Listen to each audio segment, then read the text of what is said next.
What Monash stood for was a simple form of genius, that is, of intelligent, irrepressible minds gaining knowledge, transforming knowledge into wisdom, and then taking that wisdom for outcomes.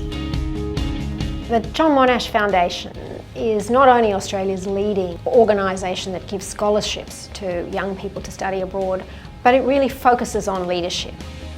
Our future as a country depends on our brains, on our creative energies, and in the Sir John Monash Scholars we have an opportunity to ensure that the leadership of the future can lead by example, but also by virtue of magnificent achievement. The foundation was named in honour of General Sir John Monash, who was a great Australian leader. But the leadership values that he espoused were principally those of giving back to Australia, and it's those values on which the foundation is based. We're looking for people who have a commitment and have a proven commitment to leadership, not just somebody who'd like to be a leader in the future but has already demonstrated through choices they've made as a young person that they want Australia to be great. Each scholar has their own ambitions and their dreams, and very few of them are able to have them come true without some help, without funding. I remember sitting my Monash interview in 2008 very well. I got through that tough interview and fulfilled my dream to study biosecurity and infectious disease epidemiology at the School of Public Health and the School of Medicine at Harvard University. Animals are the source of more than 80% of emerging human infectious diseases. I'd like my science to focus on infrastructure strategy, long-term planning, 50 to 100 years. I found myself applying those skills almost immediately upon my return to Australia in my job as a solicitor at the Crown Solicitor's Office. I'm really interested in the diversity of life and how we value nature, not just the species and their genetics, but the interactions between the species.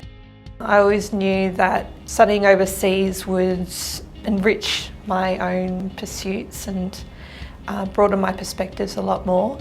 And I always knew that the only way I would get those opportunities is to get a scholarship and to rely on the generosity of others. I mean, the scholarship made a difference to me in all sorts of ways. Partly it meant that I could actually do the PhD research that I wanted to do in the place that I wanted to do it, but it gave me the confidence that other people thought what I was interested in looking at was worthwhile.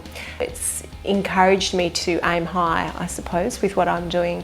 I feel like I have a responsibility to do that given the trust that's been put in me by the foundation. Investing in their education, connecting them with a global fraternity of people they've studied with, and bringing some of those contacts and networks back to join the fraternity of people within the Monash alumni is a great investment in Australia's future. Ultimately it's about people, it's about fulfilling people, challenging people, allowing people to pursue their potential in the long term. We think it's the most wonderful moment for them, but actually it's in some ways, more wonderful for us. Those of us who look around and see the next generation of Australian leaders, their leadership will be that of Monash, where they use their minds as the overwhelming physical force of their endeavours. You are ready to take your place among some of the finest thinkers, researchers and scholars, where you will broaden your intellectual and professional pathways. Keep in mind the words of Martin Luther King: intelligence plus character. That's the goal of true education.